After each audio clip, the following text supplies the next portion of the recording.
Hey guys, and welcome to this video called Secrets of the Eclipse and the Winter Solstice Rapture. So I've been doing quite a lot of research on the blood moons and the solar eclipses, and I've come up with some very interesting information, and I hope you enjoy it. And the Winter Solstice Rapture, a very interesting day which is coming up, and I'm going to address that as well. So in Zechariah 1:12, the angel of the Lord answered and said, O Lord of hosts, how long wilt thou not have mercy on Jerusalem and on the cities of Judah, against which thou hast had indignation these 70 years? So that's 70 years. So God does things in Israel's 70th year. The Bible proves that. God has given us that prophecy so that we would prepare and we would know that the time is nigh. He does things in Israel's 70th year. And we are, of course, in the midst of that 70th year right now.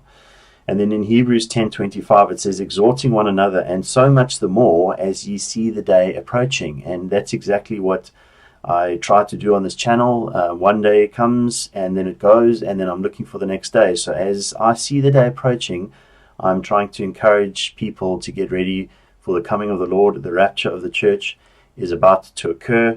The rapture is not a doctrine which should just be poo-pooed and ignored. The rapture is a very fundamental doctrine of the Bible. It is the blessed hope that Jesus said he's gone away to prepare a place for us that we may be where he is. That is the rapture of the church, and that is what we are waiting for. So the prerequisites of this video are an understanding of the Crucifixion week, and I'm just going to go through these things very quickly, so that people can understand the signs of the blood moon seem to be pointing to the Crucifixion week. The understanding of the date of the birth of Christ, and likewise his death and resurrection. A lot of people think that Jesus Christ was crucified in 33 AD. But if they think that, then they would have to believe that Jesus Christ was 36 years old when he was crucified, because we know without a shadow of a doubt that Jesus Christ was born in 3 BC, because the heavens, the faithful witness in the sky, declare that, because that's when Jupiter was over the King Star Regulus on Rosh Hashanah in 3 BC, and that was 3 years after the great major conjunction between Saturn and Jupiter, which occurred in Pisces 3 years before the Messiah was born, and that was what gave the Magi the heads up for, to watch what was coming in the sky. That was in 7 BC, and I'm going to show you that just now. And then in 3 BC, he was born on Rosh Hashanah, which was September the 11th in 3 BC, and Jupiter was directly over the King Star Regulus. So we know for a fact that Jesus was born in 3 BC. So if he was 33 years old when he was crucified, that was in the year 30 AD, a nice round number. God is very simple, and the temple was 40 years later, destroyed in 70 AD. Nice round numbers again. And then an understanding of the constellations and their Christian biblical meanings. I can't really go through all of that in this video, so I'm hoping that most of you guys understand what they mean from a biblical perspective and a Christian perspective. Leo, the Lion of the tribe of Judah; Virgo, the Virgin; Libra, the Holy Altar; Capricorn is the protected area; Sagittarius is the Antichrist, the rider on with a bow, and to him was given a crown. There's a crown right next to him. And all those kinds of things. So I'm hoping that at least from the constellation perspective that you guys will know that. So what I'll do is I will just show you as far as the Crucifixion week goes. This is the Crucifixion week, and Jesus Christ was crucified on the 4th day, which is Wednesday. So Sunday is the first day, Monday 2nd, Tuesday 3rd, Wednesday is the 4th day. Jesus Christ was crucified on the Wednesday, which was the Passover, the 14th of Nisan in 30 AD. The next day, and this is where people get confused, the Bible says it was a Sabbath, but it says, I think it's in the book of Mark, it says that it was the high Sabbath, which means that it's not the Saturday Sabbath, it's the high Sabbath, which was the Feast of Unleavened Bread. So Jesus was not crucified on a Friday, because the next day, what the Bible says, was a high Sabbath. And so that was not that could not have been a Saturday Sabbath. So Jesus was crucified on the Wednesday, which was the 14th of Nisan, which is Passover, just like the scriptures foretold. And when Israel exited Egypt, they put the blood on the lintel and the lampposts. Then on the Thursday, so he was buried on the Wednesday evening. It would have been before sunset. Joseph of Arimathea went and requested the body from Pilate. Pilate gave the body, and they embalmed the body, and they would have rolled the stone and closed the tomb up on the Wednesday evening. So he would have been in the tomb the Wednesday night. That's the first night. Then the Feast of Unleavened Bread, which was the high Sabbath. That was the first day. And then the Thursday night, which was the second night, and the Friday, which was the second day, and then the Friday night, which was the third night, and then Saturday, which was the third day, and then before the eve of Saturday, which was on the Shabbat. So before Sunday, Jesus would have risen, and then the tomb. Remember, they found the tomb empty on Sunday, but that doesn't mean he rose on the Sunday. It just means that that's when they found the tomb empty. So Jesus Christ was resurrected on the Sabbath, which at the end of the Sabbath, but before the evening and the night began. So the reason why it's important for that you know this is because this is what is depicted in the signs, and I'm just about to show you that as we go forward. And what I'll do is I will also here's another one, exactly the same thing, 3 days and 3 nights. You had the high Sabbath on the Thursday, and the weekly Sabbath on the Saturday, which was the 7th day. And so Jesus was crucified on the Wednesday, which is the 4th day. And of course, when he was on the cross, then there was something which blocked out the sun for 3 hours, and that obviously couldn't have been a solar eclipse, because obviously it doesn't stay dark for that long in one area. But whatever that was what happened. The sun was turned to darkness. Okay, so the second prerequisite of this video is that Jesus Christ was born on the 11th of September in 3 BC. The heavens declare this. Here you can see Venus just over. This would be the head of Virgo. She's clothed with the sun, similar to the Revelation chapter 12 sign, but obviously not the same. And the Magi would have seen the king star Regulus and Jupiter in exactly the same area, and they would have known that this was the birth date of Jesus Christ. This was Rosh Hashanah in here you can see in -3 BC.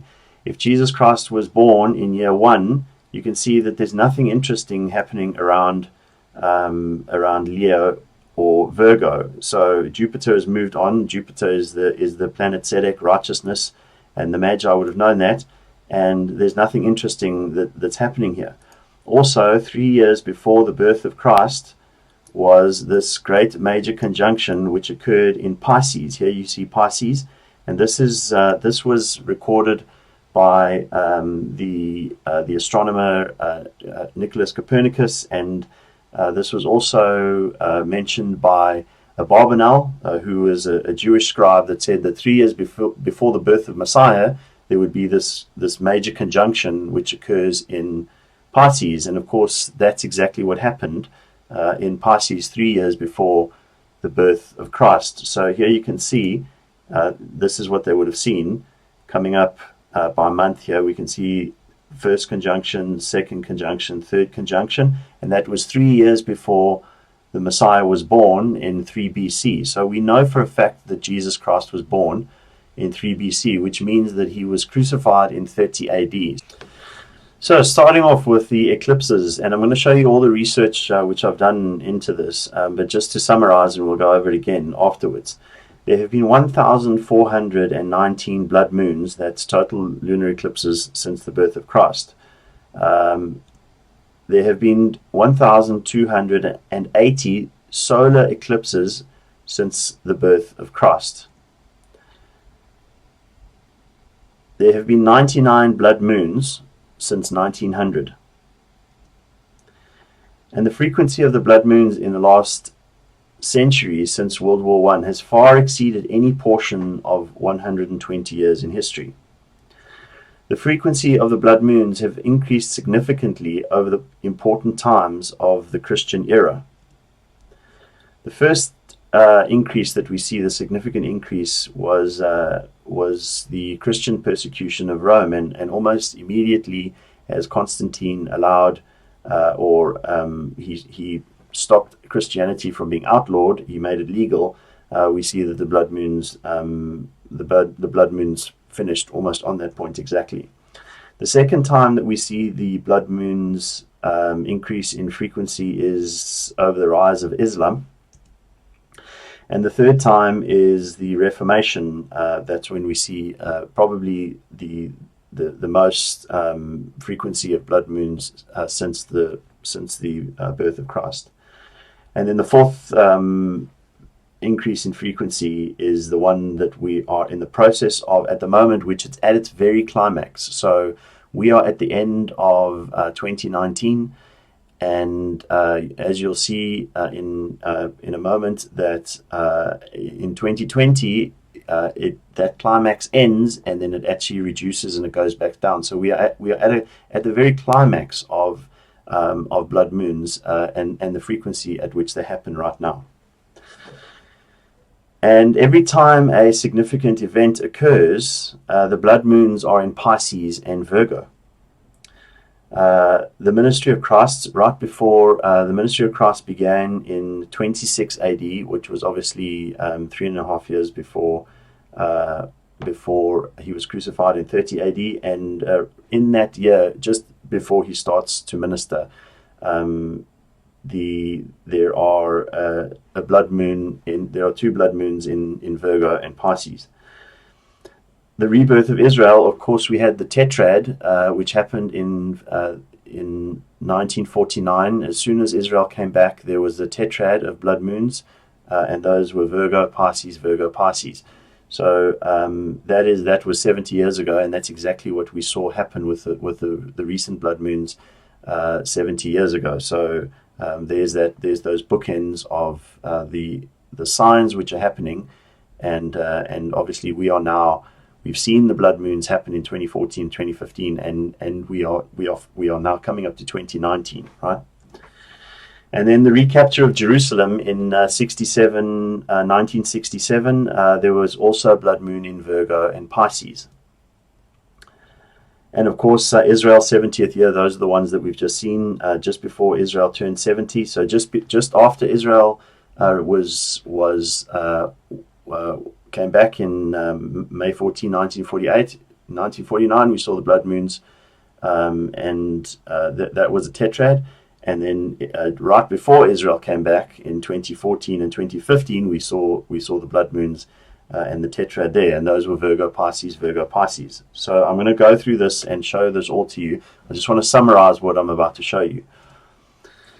Okay, and at the turn of the first century, over the 33-year duration of the life of Christ, there were 19 blood moons. So from the birth of Christ, 3 BC, to 30 AD, there were 19 blood moons.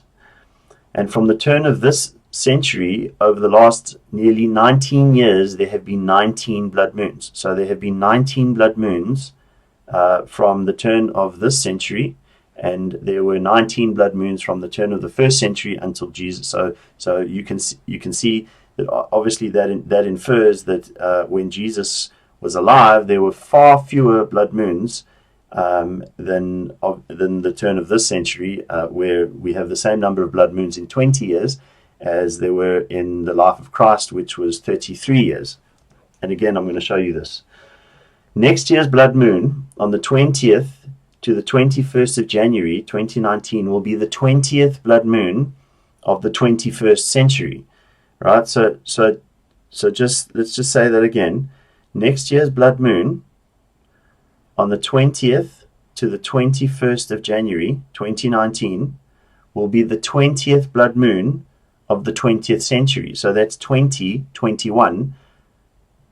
The 20th blood moon of the 21st century happening on the 20th and the 21st of January. The first blood moon of this century, that's 2000, okay? The first blood moon of this century was on 20th of January 2000, exactly 19 years ago, and it was also in.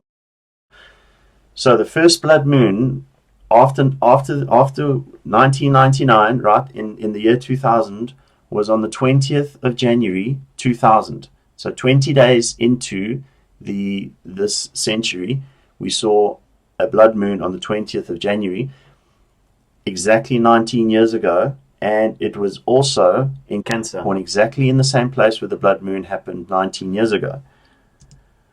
And the reason for that is because there is something called a metonic cycle, and it is a 19-year cycle of the moon and the sun, where astronomically it returns back to exactly the same place. So next month, on the 20th of January, it is the end of that metonic cycle. So God has given us a specific, an astronomical cycle, which is coming to the end of that cycle on the 20th of January next year. So it began on the 20th of January, 19 years ago, in 2000, and it ends on the 20th of January next year. So what I'm saying is that this is a portion of time which is coming to a close that God has determined. It's a clock, if you will. It's a 19-year clock that's going to hit 12 o'clock on the 20th of January 2019. So this is pointing to something. I believe that this is pointing to something. And of course, we go into the next cycle after the 20th of January. Next year, we move into a new cycle, an astronomical cycle, which God has determined in the heavens. And also, we have had 11 solar eclipses since the turn of the century. And that is the 21st of August, 2017. That was the Great American Eclipse, was the 11th solar eclipse of the 20th or the 21st century. Okay, so number 11 is obviously associated with chaos and sin in the Bible. So that solar eclipse, being the 11th of the century, is pertinent. So what I'm trying to show you guys is that all this stuff is pointing to right now. It's pointing to immediately. Something's just about to happen. So what you can see in front of you is the research that I have done. I'm just going to make this slightly bigger, and I have listed all the blood moons since the birth of Christ. So here you can see this is where we are now. These are the blood moons which were most recent in 2014 and 2015. And you can see this is Passover, Sukkot, Passover, Sukkot, Virgo, Pisces, Virgo, Pisces. That's what we've just seen. And then we see Cancer, Capricorn, Cancer. And as you can see, this on the 20th of January 2019 is exactly 19 years away from the 20th of January 2000, which happened in Cancer. So both of these blood moons happened in Cancer. So this is the closing of the metonic cycle, which is in the heavens, which is a cycle that God uses to close off a particular portion of time every 19 years. So I encourage you to go and research and learn about the metonic cycle, and you will see that cycle is just about to come to a close, and a new cycle is about to begin, and that close is at the blood moon of January the 20th next year. I will make this spreadsheet available so that you guys can have a look at it. Just going over the columns, on the far left-hand column is the year. Then column B is the date of the blood moon. Column C is the constellation in which it happened. Column D is the days between each of those blood moons. So as you can see, there's a pattern here. I've gone back to 1880 just so that you can get a feel for the fact that the blood moons are increasing over time, the frequency of the blood moons, and the past 70 years. Okay, so here we can see what we've got here in 1949. You see World War II begins, World War II ends, and then, of course, Israel comes back in 1948, and then we've got Virgo, Pisces, in 1949 and 1950. That is the tetrad. So they call those tetrads when they happen exactly 1 year after each other. But these tetrads were special because they happen on Passover and Sukkot of the Jewish or the Lord's festival. So here you can see there's 177 days, 178 days, 176 days. So it's a pattern. And then you get 857. So 2.5 years later is the next blood moon. And if we go to, you see that I've done this one in pink because this just doesn't fit. This pattern doesn't fit. It just breaks the pattern all the way from the 1880s. Suddenly there's this 189 day. So I went to look and see what happened as far as Israel is concerned in 1957, and that was after Israel had been established, and they had a brief war from May 15. Of course, they were attacked straight away, and they had a war which lasted just over a year, I think it was, and or just under a year. And the next war that they had was the Sinai War. And that year was when Israel actually took over the Sinai. Egypt attacked them, and they took over the Sinai. And there were all these resolutions. So 1957 was the first year that the United Nations took all these resolutions against Israel. And that can be seen if we go, and I'll put a link here. If we go to this link, you can see the United Nations resolution. So here we go. So 1956. This is when the war began, right? So 1956 to 1957 was when they had that very strange pattern in the moons changed, right there, right? And that's where they took the resolutions against Israel, 1957. Okay. Then again we see in 1967, which was the 6-day war. We see Virgo, Pisces, Virgo, Pisces. So when Israel came back, May 14, 1948, the very next year we see Virgo, Pisces, Virgo, Pisces. Then Jerusalem, 6-day war in 1967, we see blood moons happening, Virgo, Pisces, Virgo, Pisces, right? Then 70 years later, we see right before Israel is about to turn 70 years old, Virgo, Pisces, Virgo, Pisces. And also, it just so happens that over that period of time was when homosexual marriage was legalized worldwide. So I hope you guys can see that God is clearly telling us stuff in the heavens, and this is absolutely fascinating. So these kinds of things are what the Bible is talking about when it says the heavens declare the glory of God and they show forth knowledge, right? So here we can see a comparison in the next tab, and again I'll share this so that you guys can have a look at it. You may need to use Chrome as your browser because I think only Chrome has the extensions to interpret. These are Google Sheets, so you need to use Chrome. So we can see here Jesus' life on the left-hand side, okay, and then which was obviously at the turn of the 1st century, and then the turn of the 20th or the 21st century, which was obviously year 2000. So in the lifetime of Jesus Christ, there were 19 blood moons.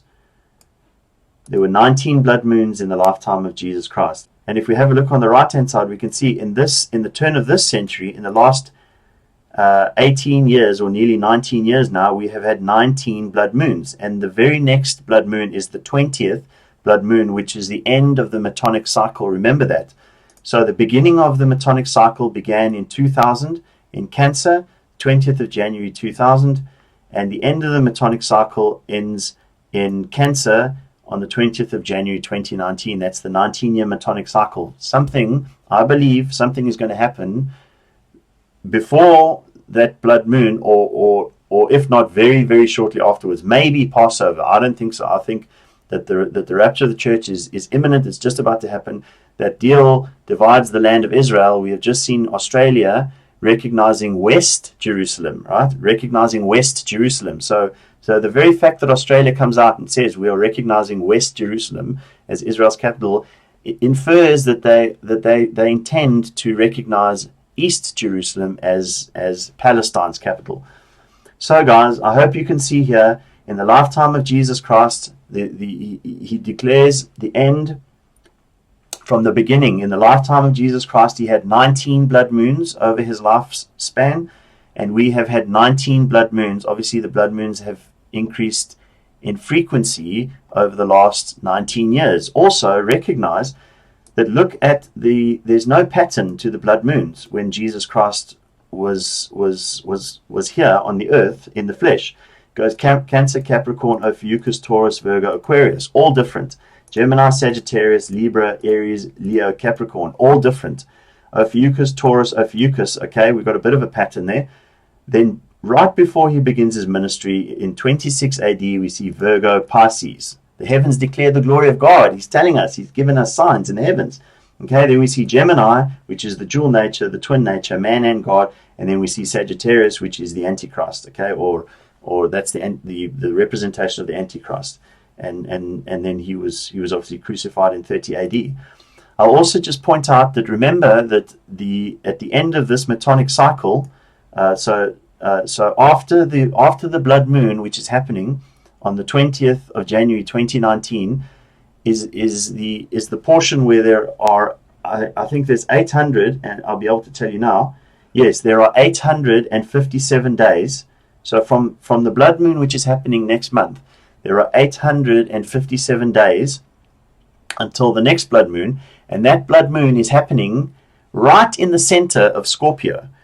Let me show you.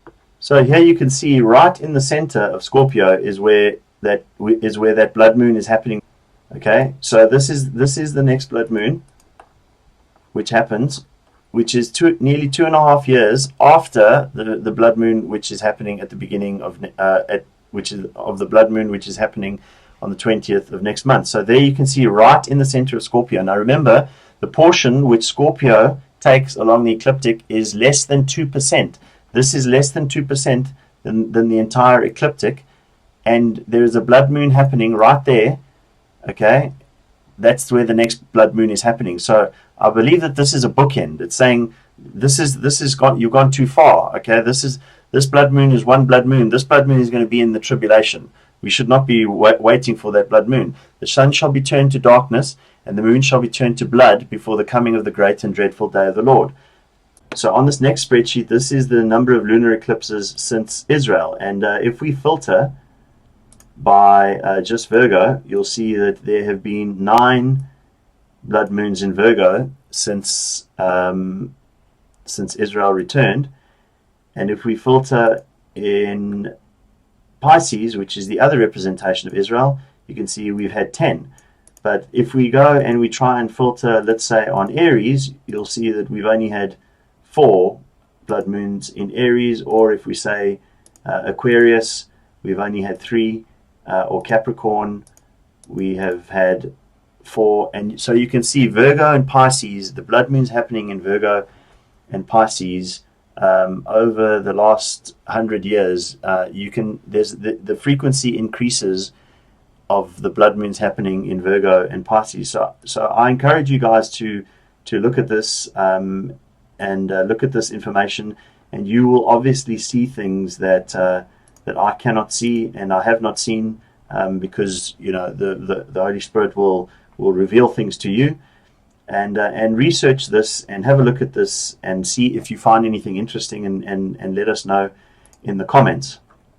On the 4th tab at the bottom, these are the lunar eclipses going all the way back to Christ. So I've gone, and as you can see, I've marked per decade how many lunar eclipses there were in that decade. So here you can see when Jesus was here, 6, then 6, then 6, then 7, then 6, and here you can see they start to increase. So there are more lunar eclipses that happened over this period of time, and this was when the Roman persecution of the Christian church occurred. And here you can see where Constantine made Christian worship made it legal. That's when the blood moon stopped. Okay, and then it starts to wind down, and it's like the world winds up every a few hundred years, and there's all these blood moons that happen when these major events occur. So as you can see, going down from the 4th century to the 7th century here, now we get to the 8th century here. This is the rise of Islam. Okay, so this is Islam rising, and you can see that the number of blood moons is increasing.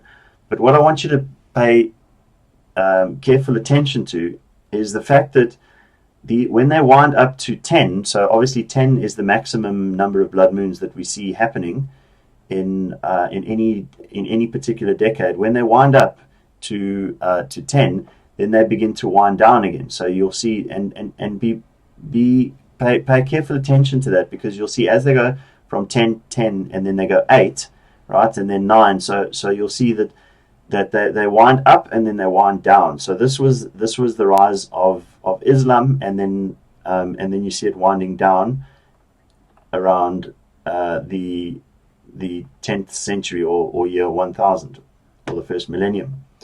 Then it winds down again, and it goes calm for a period of time, and suddenly it winds up, and right at the Reformation, you can see this is when the Reformation happened. It winds right up. So it was what, called it 30 years before the Reformation, and then it begins to wind down again. Okay, and then it calms down, and it goes like that. And as we come into the 20th and the 21st century, which was when World War I began, you can see it just starts to go crazy again. And here we can see right now 10, 10, these double tens, right? So we see 8, 9, 9, 9, 7, 10, 10, and then it winds down. So it's winding down at the end of this decade, right? So the end of the decade that we are in, which is from 2010 to 2019, which is next year, it winds down. Okay, so I hope you can see what I'm trying to show you guys here. Let me just remove the filter. So let me clear that. Remove the filter so that you can so that you guys can see all of the information. Okay. So here you can see I've got each of the blood moons listed by decade. And if we go down to the 20th or the 21st century, this decade that we are in here, from 2010 to 2019, then it starts to wind down again. So it starts to wind down in the next decade, which is 2020. And of course, the blood moons being a sign are now. So they're not in 2020. They're not going to be lots of blood moons in 2020. There's not going to be a tetrad, which is happening in Virgo and Pisces. There's not going to be blood moons which are happening on the Jewish feast days of Sukkot and of Passover. So the signs are now. This is just about to happen right now. So what you are looking at here is the blood moons which began on the 15th of April 2014, the blood moon tetrad as we all know it, right? So if we take a step back and we have a look at all the blood moons until the 20th of January 2019 blood moon, which is the end of the Metonic cycle, you can see, what does this look like?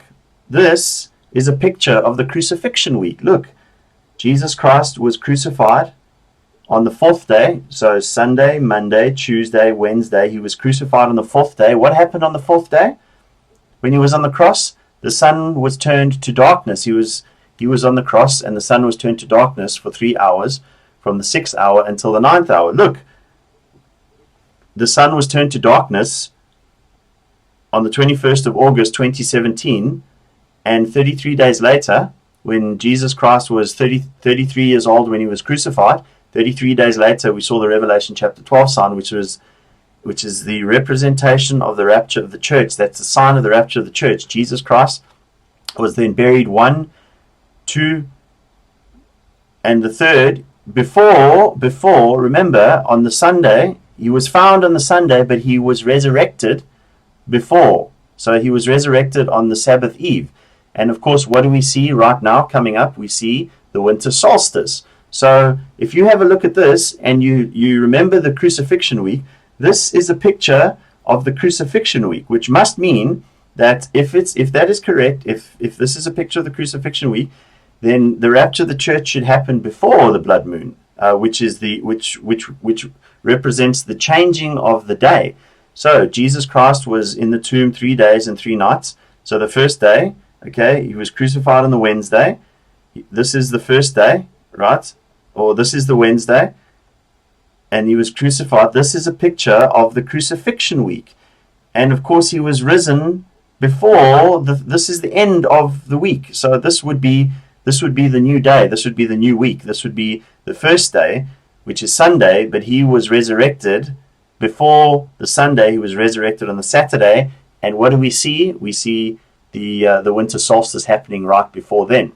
So Saturn, Satan, and the dragon, and that's the mythological god Saturn, which I'm referring to. In Revelation 12:4, it says, "And his tail drew the third part of the stars of heaven, and did cast them to the earth. And the dragon stood before the woman which was ready to be delivered, for to devour her child as soon as it was born." And in 1 Peter 5:8, it says, "Be sober, be vigilant, because your adversary the devil, as a roaring lion, walketh about, seeking whom he may devour." And in 1 Thessalonians 5, verses 4 to 7, Paul warns us about the coming of the day of the Lord. He says that, "But ye, brethren, are not in darkness, that day should overtake you as a thief.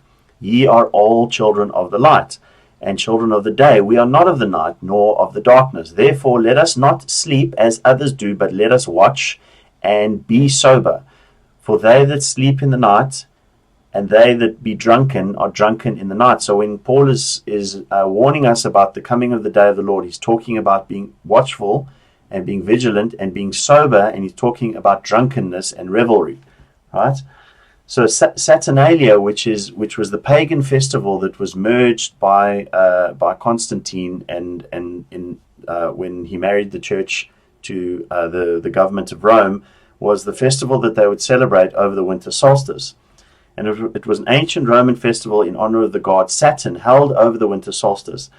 The holiday was celebrated with a sacrifice at the temple of Saturn in the Roman Forum, and a public banquet followed by private gift-giving, continual partying, and a carnival atmosphere that overturned Roman social norms.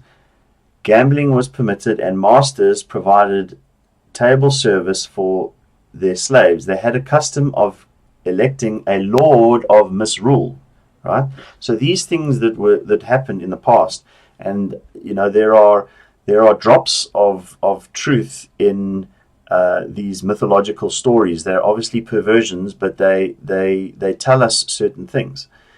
And if you think about it, the thing that they are celebrating here, that they would reverse social norms. So the rich would basically serve the poor. And as far as communism is concerned, any overthrow of capitalism and the merge towards communism is done by violence. So what we see here is a festival where the rich suddenly are serving the poor. There is a lord of misrule, which has been set as the person who is heading the banquet, which sounds like the Antichrist. Okay. And the Neoplatonist philosopher Porphyry interpreted the freedom associated with Saturnalia as symbolizing the freeing of souls into immortality. So this festival, which they used to celebrate, which has now become Christmas, right? Was all about revelry and drunkenness, and I encourage you to avoid that kind of behavior as we are coming into this very critical season, which I believe is time to be incredibly watchful over this period. And Chronus, and even more pertinent to this time, which is Saturnalia, who was the same as the Greek god Cronus.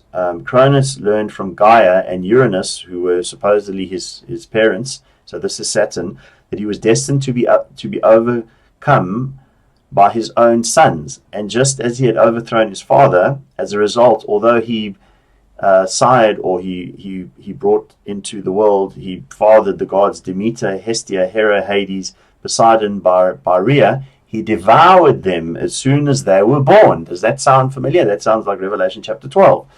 To prevent the prophecy from happening. And when the sixth child, Zeus, was born, Rhea sought Gaia to devise a plan to save them and to eventually get retribution on Cronus for his acts against his father and against his children. So this is the celebration that they are celebrating over this period. So a winter solstice rapture on December the 21st. Israel are 7 years, 7 months, and 7 days old, 777, and that's taken from May 14, 1948. On December the 21st, Donald Trump is in his 700th day in office. So there's a lot of sevens going on there, and we know that God does things and uses the number 7.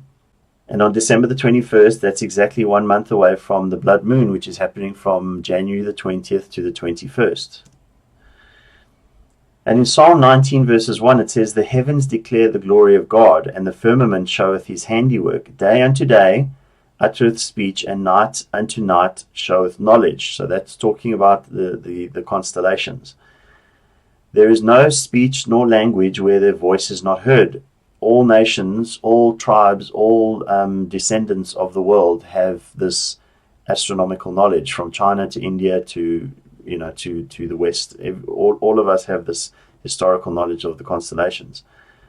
"And their words to the end of the world. In them," that is the stars, "hath he set the tabernacle for the sun." So that the sun is as the stars as a tent around it. That is the sun, which is as a bridegroom coming out of his chamber, and rejoiceth as a strong man to run a race. Right? So a bridegroom, the sun, so it's saying that God, right, is as a bridegroom coming out of his chamber and rejoiceth as a strong man to run a race. And it says that God is like a sun. God is like a sun. That's what it says in the Bible. His going forth, that's the sun, is from the end of heaven, and his circuit. The circuit is a circuit is like a it's a circuit. It's like a sports field. So it's got a circuit, and there is nothing hid from the heat thereof. So God is telling us about the sun, and it's telling us about tabernacles, and it's telling us that the sun is like a bridegroom coming out of his chamber. And in Matthew 24 it says, Jesus says, "Now learn a parable of the fig tree," that's Israel, "when his branch is yet tender." That's when it comes back. That was before it was destroyed. He's telling us it's coming back already. "And putteth forth leaves." That's the settlements. That's what is the contentious issue about Israel, is that they're putting forth leaves, settlements. Okay, when it's putting forth leaves. "Ye know that the summer is nigh." Jesus says, "Ye know that the summer is nigh." So likewise, when ye shall see all these things, right, know that it is near, even at the doors. Even at the doors, the summer is nigh, even at the doors. "Verily I say unto you, this generation shall not pass till all these things be fulfilled." One generation, Psalm 90 verses 10, is 70 years. That's 70 years old. Okay, it says maybe 80, but those are going to be miserable years. Those are the tribulation years. Okay, so the winter solstice rapture and the things in Scripture seem to suggest, now the doors of summer, and the summer is nigh. If you talk about that astronomically, so let's forget everything else, we're just talking about it astronomically. When would we know that the summer is nigh? We would know that the summer is nigh when from a northern hemisphere perspective, which is where the vast majority of the world live in the northern hemisphere, when the sun reaches its furthest place along the horizon southwards, so the furthest southern portion of the horizon, and then it stays there, and then it moves backwards, and right at that point, that is the winter solstice.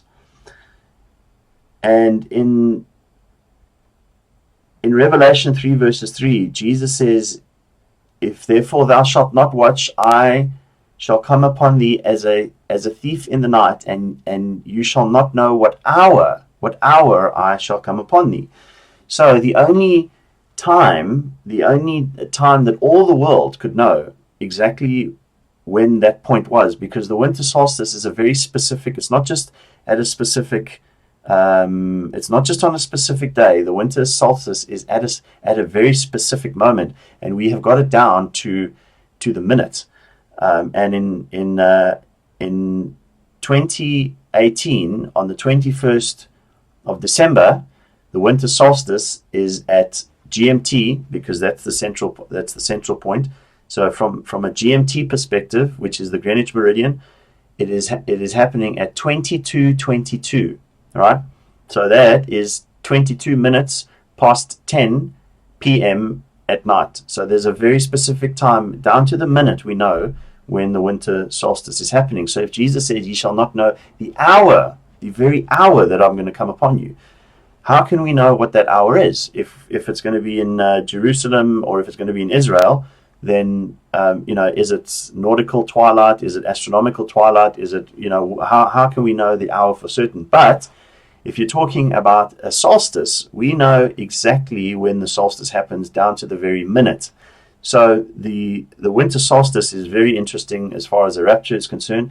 And of course, the fact that Israel is 7 years, 7 months, 7 days, and Donald Trump is in his 700th day in office, and we're exactly one month away from the blood moon, which is happening next year. Then Elijah will come before the great and dreadful day of the Lord. So there's a period of time there that Elijah comes before the great and dreadful day of the Lord. So the winter solstice rapture is what I'm having a look at. And then winter solstice and astroarcheology and archaeoastronomy. So all over the world are sites and relics left to us from antiquity which point astronomically to the winter solstice. And the suggestion is that these were constructed for the purpose of telling the seasons and for crop cycles, or for the worship of the sun. But the problem that I have with that suggestion is that some of these sites have been constructed in a way to shine lights on tombs.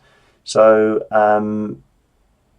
if it were for an agriculture reason, then it would be very simple just to set up a few rocks and use that as your determiner when the sun hits the winter solstice.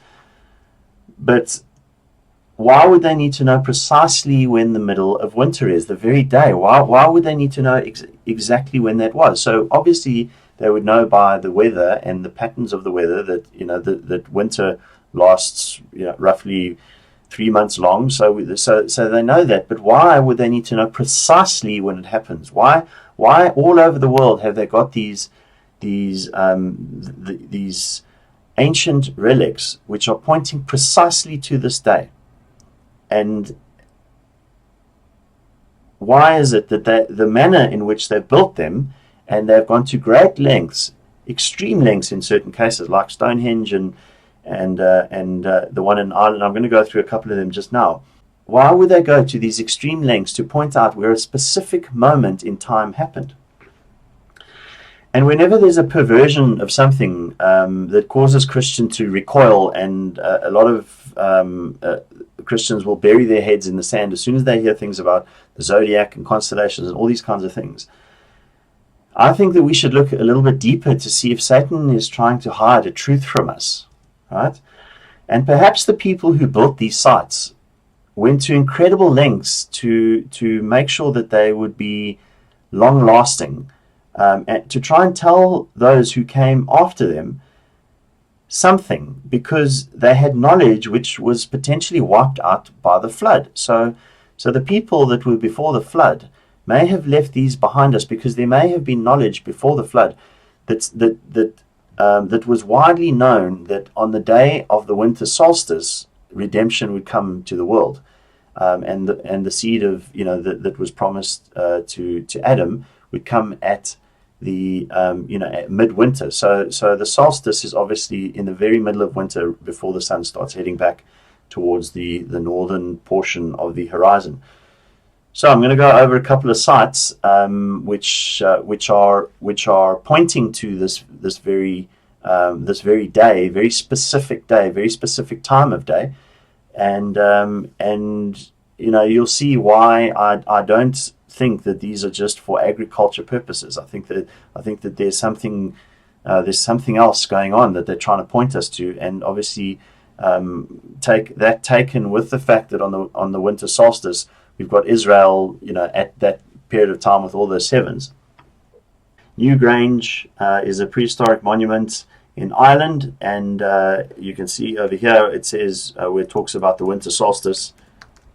Its entrance is aligned with the rising sun on the winter solstice when the sunlight shines through a roof box. Okay, so this thing is huge. Look at the size of this thing, and they reckon that this thing goes back to 3,200 BC, right? 3,200 BC. That's pre-flood. So why did they build this huge thing pointing to the winter solstice? That's the question. Why would you go and build this massive monument pointing to the specific day of the winter solstice? All that effort just to tell you when you were halfway through winter, so that for the crops. I struggle to believe that.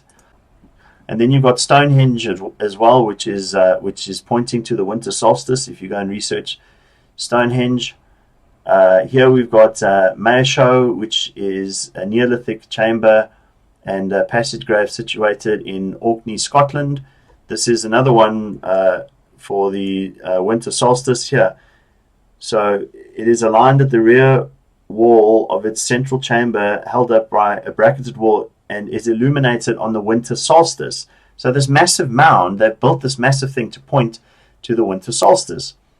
Then Gothic Circle, which they say is 49th century BC or 4,900 BC, but I doubt that. But it's very, very old, and this points to, here you can see the drawing of the Gothic Circle. The yellow lines represent the direction in which the sun rises and sets on the winter solstice. So it's pointing to exactly when the sun rises and sets on the winter solstice. And here we've got the same thing seen in Mexico about the winter solstice, this temple in Mexico pointing to the winter solstice. What was it that they all knew about the winter solstice that they wanted to tell us by leaving these monuments? Perhaps it was the day of redemption. Maybe they had this knowledge and it was wiped out with the flood, but they left all these things behind, and of course God allowed it to leave us a verifiable and physical truth, something that's tangible, that's pointing to this day, saying this was an important day for some reason, and perhaps that reason will be the rapture of the church.